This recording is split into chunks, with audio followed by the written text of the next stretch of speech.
welcome, Annie, to this discussion about your special project in your community.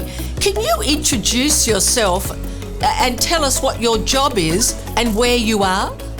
My name is Annie Taylor. I live in Borroloola, Northern Territory, in the Gulf of Carpentaria. And in that community, we have 4 clan groups, language groups. So there's Yanyuwa, Garwa, Mara, and Gurangi. My language is Yanyuwa and Garwa, and the 2 that's most spoken in Borroloola. I'm employed by the Cancer Council, NT, and in this project, it is to improve cancer outcomes in the Borroloola and Gulf region in the Northern Territory. And this project is funded by McArthur River Mine Community Benefit Trust, with collaboration with Cancer Council Northern Territory. Can you talk to us about what you do when it's discovered someone in your community's got cancer and what you do to try to help them get well? Because Borroloola is such a long way from Darwin to their treatments, our clients are scared to travel. They don't like travel long distance. So my job is to try and break that barrier for being scared and being away from family and being away from community, country. Yeah, it's a different environment for them to go for their treatment. How is it different? What's Borroloola like compared to Darwin? Borroloola is like, it's isolated, so there's so much bushland, and they, whereas in Darwin, you got big tall buildings and hospitals and doctors and nurses, and medicines. Yeah, different sorts of machineries they got there. Yeah, and they're scared of that. Can I ask you, how do you help people not be scared? By talking in language and supporting them, encouraging them, because they know me and I speak language too, and they trust me. Their trust is very important. Explain that. Why is trust important for getting people to get treatment? Because they have to trust somebody who's working in the health center to give them good information about why they're traveling for treatment to Darwin. Yeah. I've had cancer and I had to have 30 days in a row of radiation to my neck, and you had to have every day. And how do you encourage people to stay the course of the treatment, whether it's 5 days, 10 days, 20 days? That must be hard for people to be away from home so long. I explain in a simple English, in a simple way, in language, why they're traveling and why their treatment is very important.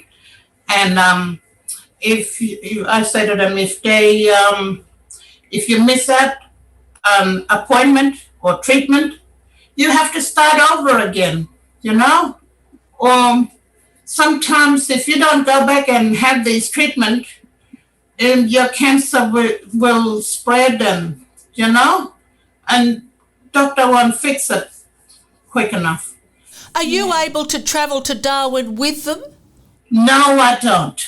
But I do have a co-worker who lives in Darwin and works with me, and she supports them there at hospital in Darwin. What are you achieving? Do you feel you're helping people get well?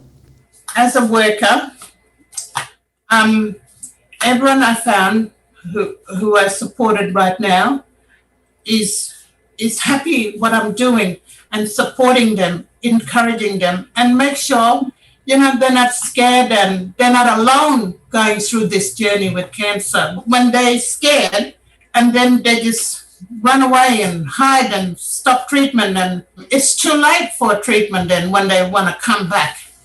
But when you're there and supporting them, it makes them easy, and that then they got someone there for support.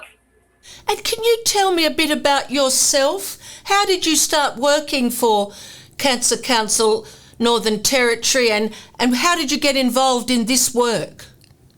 I'm a registered Aboriginal health practitioner. I'm from Borroloola, but I was living in Darwin and working from the Royal Darwin Hospital. I was doing hearing, so I travelled out to remote communities with an audiologist. He would do the hearing test, and I would do the treatment. And so you obviously enjoyed that work. And how did you get involved in this particular project with cancer? I left Darwin and came back home to Borroloola because I had to care for my grandson who came into my care. A nurse came up and asked me, there's a job going out, looking after clients and doing education and prevention, and I like helping people. Yeah. And Annie, how do you think we can prevent people getting cancer, your people getting cancer? Where do you see the hope? Where do you see the progress there?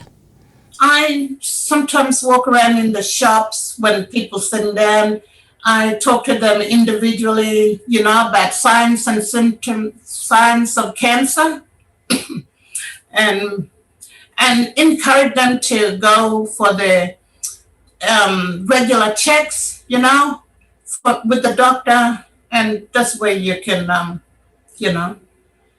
find cancer too when you go for your yearly checks.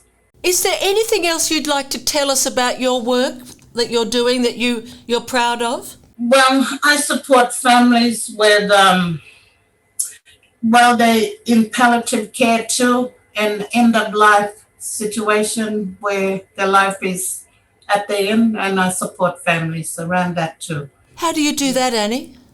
I sit down and talk with them and what they want, and because the doctor will be explaining to them what's going on, and I'm there to break it down in a simple English language, to what's going on. Yeah. Cancer Council South Australia, they provide training, quit skill course, like quit smoking. So they coming down here next week, and it's around pregnant women and young mothers. Yeah, this just supporting them how you can talk and encourage them to quit smoking, but helping them out, because it's their choice whether to, because nicotine is so addictive, but we're trying to work around in helping them quit smoking. And are the people from South Australia coming to Borroloola to do that? Yeah, Cancer Council South Australia coming up to run this course. Oh, that's great. And, in your experience, how hard is it for people to give up smoking? Are people trying to do that in your community? Yeah, there's a lot of people that is trying. I tell you, I used to be a smoker. I gave up 9 years ago because I know it was killing me. I said one day I just gave it up. I went cold turkey, yes. And I never looked back ever since that day, 9 years ago, when I gave up smoking. But it's individual how they give up, how they stop smoking and when to. What has been the positive for you of giving up smoking? You look happy when you say it. I smile every day.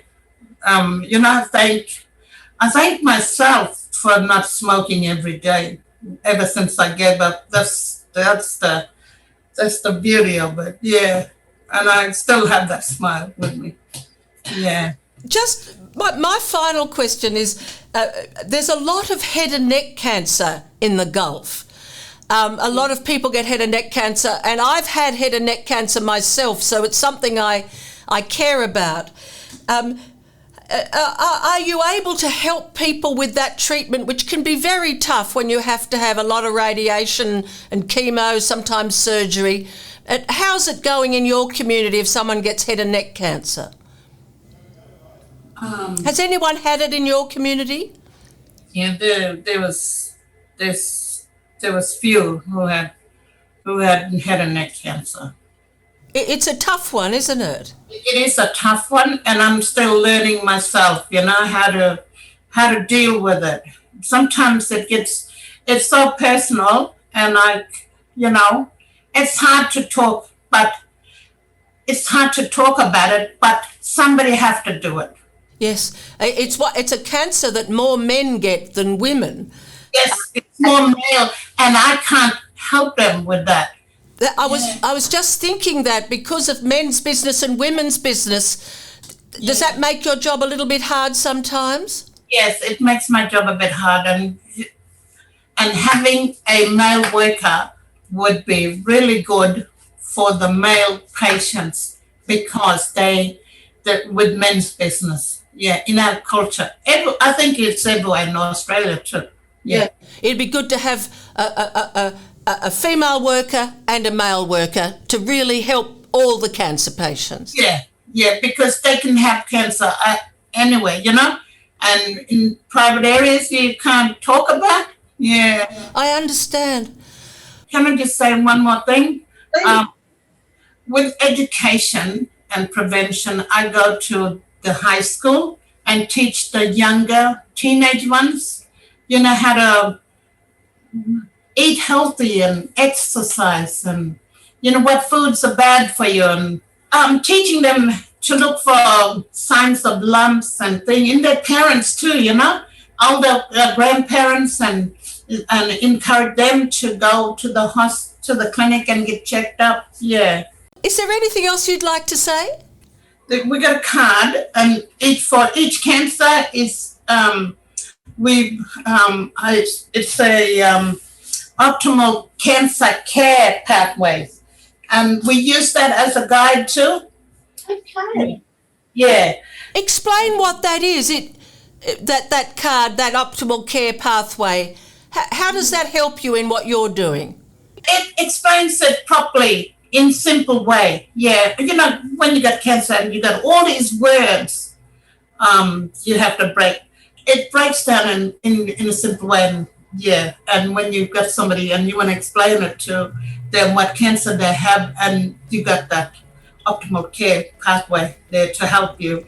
Yeah.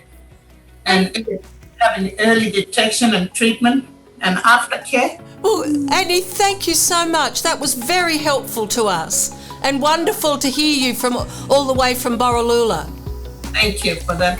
Yeah. And one day I'll come to the Northern Territory. May I come and see you up there? Yeah, you can come to Borroloola. It's about 980 k's east of Darwin. You're going towards Queensland border. Well, thank you so much, and I look forward to talking another time. Yeah, thank you, Julie. Nice talking to you too. See ya.